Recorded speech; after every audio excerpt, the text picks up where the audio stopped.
नमस्कार विद्यार्थियों। आज का हमारा व्याख्यान अंग्रेज़ों की भारत पर विजय। एक व्याख्यान पहले हो चुका है, आज इस पर दूसरा व्याख्यान। अंग्रेज़ों ने भारत में जो राजनीतिक शक्ति के रूप में अपनी सत्ता स्थापित की, वो बंगाल के रास्ते से की। तो इसलिए हम सबसे पहले बंगाल में अंग्रेजी राज्य की स्थापना की बात करेंगे। वहाँ से अंग्रेज़ों ने अपनी राजनीतिक भूमि तैयार की और उसके बाद हिंदुस्तान के दूसरे हिस्सों पर अपनी राजनीतिक युक्तियों से,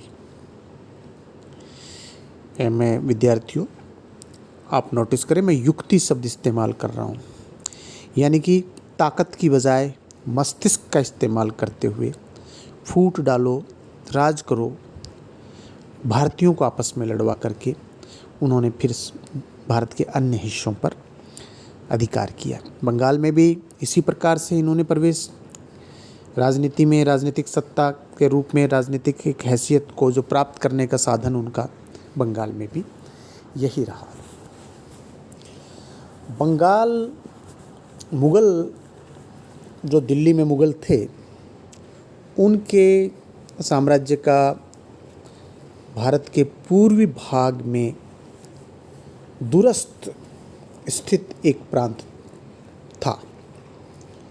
बिहार और उड़ीसा इसके समीप के राज्य थे। मुग़ल सम्राट औरंगज़ेब के शासनकाल में ये तीनों प्रांत, बंगाल, बिहार और उड़ीसा, अलग अलग थे और इनके लिए अलग अलग सूबेदार अपॉइंट होते थे दिल्ली से। 1705 में जब औरंगज़ेब बूढ़ा हो जाता है, उस समय मुर्शिद कुली खां को बंगाल का सूबेदार नियुक्त किया जाता है। कुछ समय उपरांत उड़ीसा भी उसे सौंप दिया जाता है। ईस्ट इंडिया कंपनी की प्रथम जो कोठी यानी व्यापारिक जो केंद्र हुगली में तत्कालीन बंगाल के सूबेदार शाहजहां के दूसरे पुत्र शाह शुजा जो है, ईस्ट इंडिया कंपनी की पहली व्यापारिक कोठी हुगली में तत्कालीन बंगाल के सूबेदार शाहजहां के दूसरे पुत्र शाह शुजा के काल में निर्मित हो गई थी। बंगाल की बात हो रही है विद्यार्थियों। डॉक्टर बॉटन द्वारा एक शाही परिवार की महिला का सही उपचार कर देने के उपलक्ष्य में अंग्रेज़ों को बंगाल, बिहार व उड़ीसा में फ्री ट्रेड की छूट मिल गई, केवल 3,000 रुपया वार्षिक चुका देने के बदले। उनको कह दिया कि तुम 1 साल के 3,000 रुपये राजकोष में जमा करा दो और फिर कर मुक्त व्यापार तुम कर सकते हो बंगाल में, बिहार में, उड़ीसा में। औरंगज़ेब के शासनकाल में ही अंग्रेज़ों ने कासिम बाज़ार, पटना और इन स्थानों पर कोठियाँ स्थापित कर ली थी। 1698 में मुक्त व्यापार की छूट के अलावा अंग्रेज़ों को सुल्तानती, कालीघाट तथा गोविंदपुर, जहाँ इस समय कलकत्ता बसा हुआ है, की जमींदारी मिल गई। इस सुविधा को प्रदान करने वाला सूबेदार अजीमुद्दीन था। इस जमींदारी के अधिकार के लिए कंपनी को केवल 1200 रुपया वार्षिक चुकाने पड़ते थे। 1717 में मुग़ल सम्राट फ़र्रुखसियर ने इस रियायत की पुष्टि करते हुए उनको और भी सुविधाएं प्रदान की, जिसका हमने विद्यार्थियों इससे पहले व्याख्यान में जिक्र किया था। 1727 में जब बंगाल का सूबेदार मुर्शिद कुली खां इस लोक से चल बसा, तो उसका जामाता शुजाउद्दीन बंगाल का सूबेदार बना तथा 1739 तक बना रहा। 1727 से लेके 1739 ईस्वी तक अंग्रेज़ इसे धन देकर संतुष्ट करते रहे। 1740 में उसकी मृत्यु के बाद 1739 तक बना रहा और 1740 में अली वर्दी खां बंगाल का सूबेदार बना।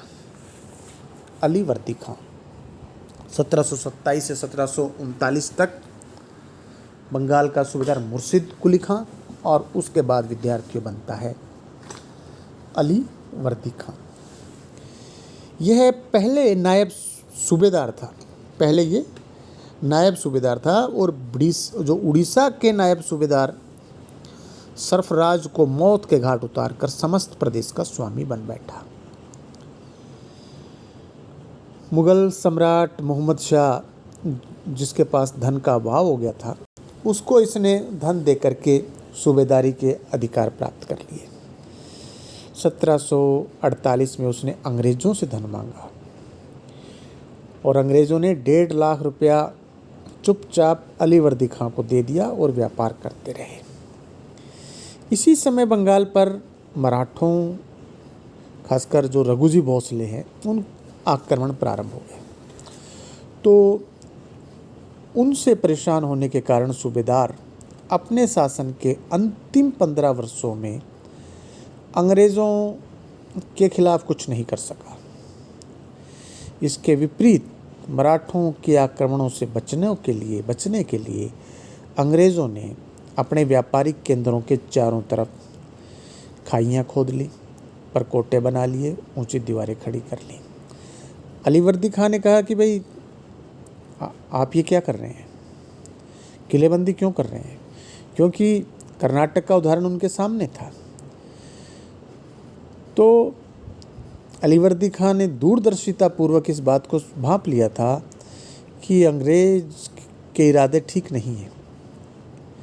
तो अली वर्दी खां यूरोप वासियों को एक मधुमक्खी के छाते के समान समझता था, जिससे मधु तो प्राप्त हो सकता है परंतु छेड़ने पे वे डंक मार सकती हैं।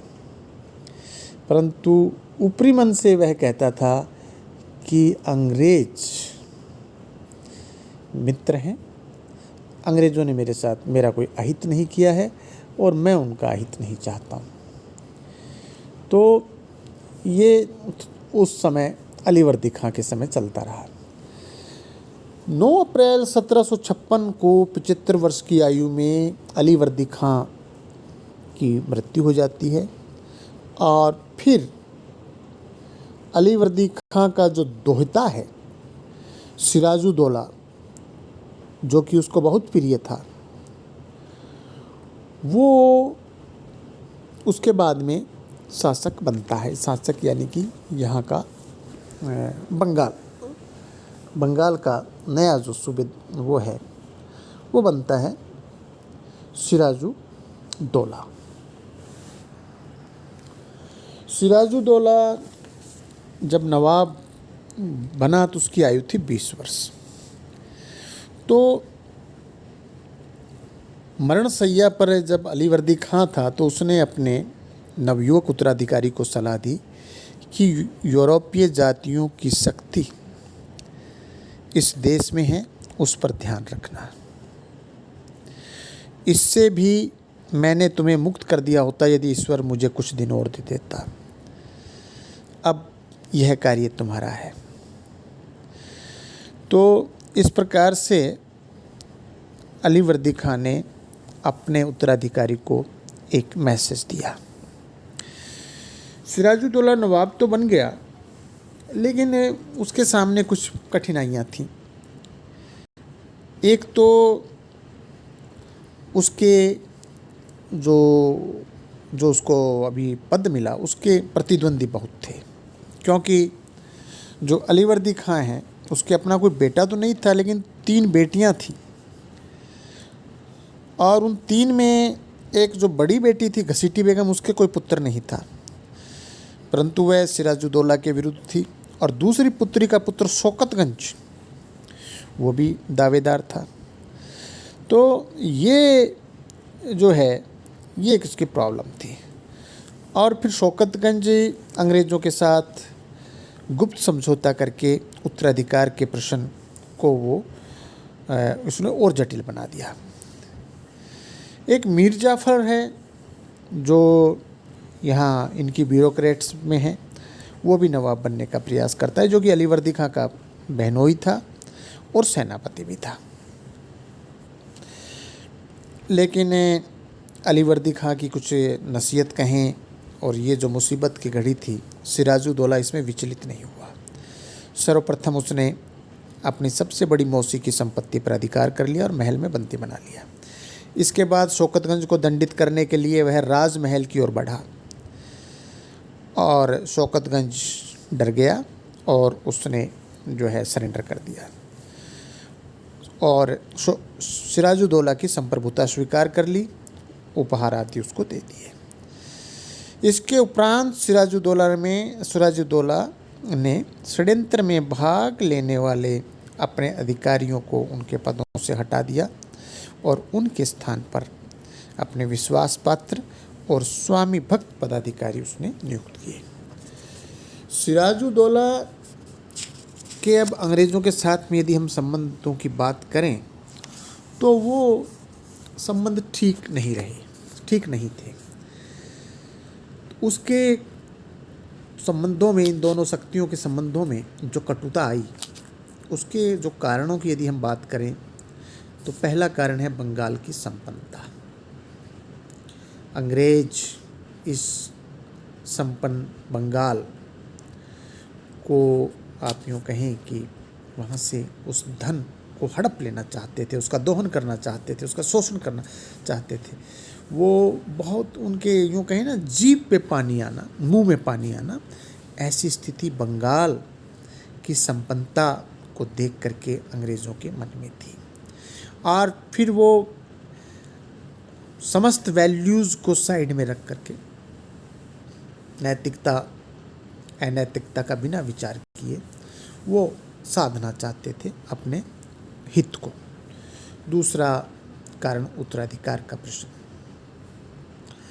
अलीवर्दी खां ने तो सिराजुद्दौला को अपना उत्तराधिकारी घोषित कर दिया था, परंतु अलीवर्दी खां के भी मतलब ये उसके कोई यूँ तो थी नहीं कि एक ही संतान थी, उसके 3 लड़कियां थी, पुत्र कोई था नहीं। ठीक है कि पहली बेटी के कोई बच्चा नहीं था, लेकिन दूसरी बेटी का बच्चा शौकतगंज वो शासक बनना चाहता था और कंपनी, ईस्ट इंडिया कंपनी से उसने साठगांठ कर ली और सिराजुद्दौला के विरुद्ध षड्यंत्र अंग्रेज़ भी उसमें भाग लेने लगे। इस कारण से सिराजुद्दौला का अंग्रेज़ों से क्रोधित होना स्वाभाविक भी था। तीसरा, गद्दी पर जब बैठता है नवाब तो एक परंपरा थी कि जितने भी पदाधिकारी हैं, दरबारी हैं और सेनापति हैं और दूसरे अधीनस्थ जो सबऑर्डिनेट शासक हैं, वो सब उपहार लेकर के आते थे और उस अंग्रेज़ भी जब कोई नया नवाब बनता था उसके प्रति आदर व प्रेम दिखाने के लिए कोई भेंट देते थे दरबार में हाजिर होकर के। लेकिन नए नवाब को भेंट देने के लिए कोई अंग्रेज़ अधिकारी उपस्थित नहीं हुआ। ये एक प्रकार से अपमान था और नवाब की सत्ता को नकारने का, इग्नोर करने का एक प्रयास था। और इसके अलावा इतना ही नहीं, विभिन्न प्रकार से अंग्रेज़ों ने नवाब को अपमानित करने का प्रयास भी किया। अगला कारण है राजनीतिक षड्यंत्रों में अंग्रेज़ों का हाथ होना। जैसे हमने पहले जिक्र किया उत्तराधिकार संघर्ष की बात की, वो है। उससे अगला कारण है नवाब अलीवर्दी खां की अंतिम नसीहत जो उसने अपने उत्तराधिकारी सिराजुद्दौला को दी थी कि अंग्रेज़ों से सावधान रहना, क्योंकि वो अलीवर्दी खां एक दूरदर्शी व्यक्ति था और उसको पता था कि अंग्रेज़ों की नीयत जो है वो ठीक नहीं है। तो वो सिराजुद्दौला के मन में अपने जो उनके पहले के शासक थे उनके जो शब्द थे वो सिराजुद्दौला के कान में गूंजते रहते होंगे, इसलिए भी सिराजुद्दौला अंग्रेज़ों के प्रति शंकित रहता है। अगले हम कारण की बात करें तो अंग्रेज़ों द्वारा नवाब के शत्रुओं को शरण देना। नवाब ने जब वो कार्रवाई की शौकतगंज के खिलाफ, घसीटी बेगम की संपत्ति हड़प लेता है, तो जो उनको सपोर्ट कर रहे थे, जैसे वो राजवल्लभ था, कृष्ण वल्लभ है, अमीचंद है, ये इनको नवाब दंडित करना चाह रहा था। लेकिन ये जो लोग हैं वो अंग्रेज़ों की शरण में चले जाते हैं और अंग्रेज़ उनको शरण देते हैं।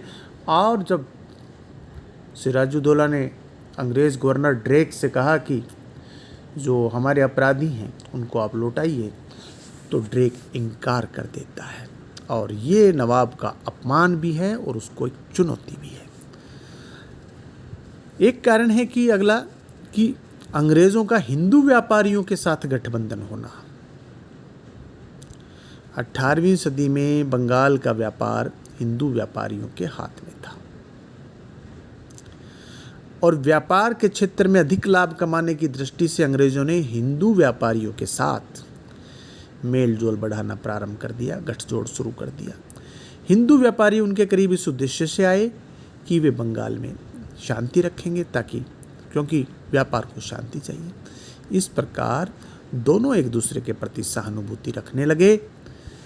नवाब के लिए ये गठजोड़ असहनीय था, क्योंकि हिंदू व्यापारी भी अंग्रेज़ों की सहायता से नवाब के राजकोष को आर्थिक हानि पहुंचा रहे थे और एक शासक यह बर्दाश्त नहीं कर सकता था।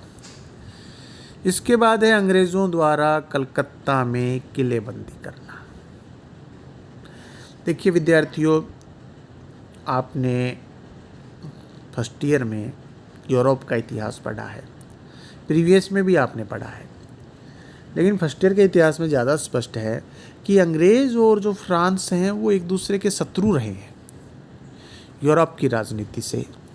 दोनों पड़ोसी भी हैं वहाँ पे यूरोप में और शत्रु रहे हैं, और वो दुनिया भर में भी एक दूसरे से शत्रुता करते रहे। सिराजुद्दौला जब नवाब बनता है तो यूरोप में उस समय 7 ईयर्स वॉर, जो कि 1756 से 1763, उसके यूँ कहा जाए कि बादल मंडराने लगते हैं। तो भारत में भी बड़ा संभावना था कि यहाँ भी अंग्रेज़ और फ्रांसीसी आपस में भिड़ सकते हैं।